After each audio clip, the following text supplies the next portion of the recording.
السلام علیکم سامعین، 21 رجب المرجب ہے، 13 فروری ہے۔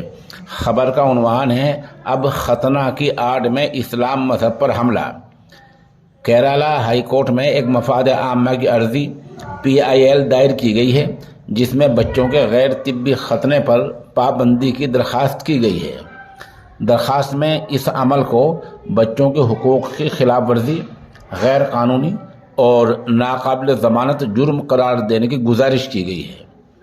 ہندوتو کے نظریے کو سپورٹ کرنے والی ویب سائٹ اوپ انڈیا کی خبر کے مطابق یہ PIL ایک NGO، نان ریلیجیس سٹیزن اور 5 دوسرے لوگوں کی طرف سے دائر کی گئی ہے۔ درخواست میں وزارت قانون و انصاف کو ختنہ کو روکنے کے لیے مناسب قانون پر غور کرنے اور اس پر جلد فیصلہ کرنے کے لیے کہا گیا ہے۔ درخواست دینے والوں نے الزام لگایا کہ ختنہ بچوں کے بنیادی حقوق کی خلاف ورزی ہے۔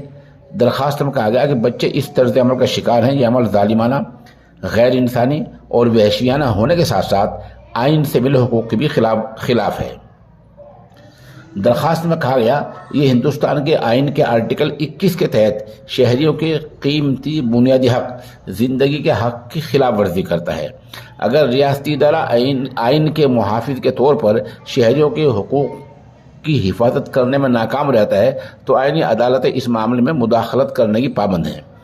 درخواست دینے والوں کا کہنا ہے کہ بچے کو کسی خاص مذہب کو ماننے یا نہ ماننے اور کسی خاص رسم پر عمل کرنے یا نہ کرنے کا حق ہونا چاہیے۔ درخواست میں کہا گیا ہے کہ ختنہ کا رواج بچوں کو مجبور کرنے کے لیے کیا جاتا ہے کہ ان کی پسند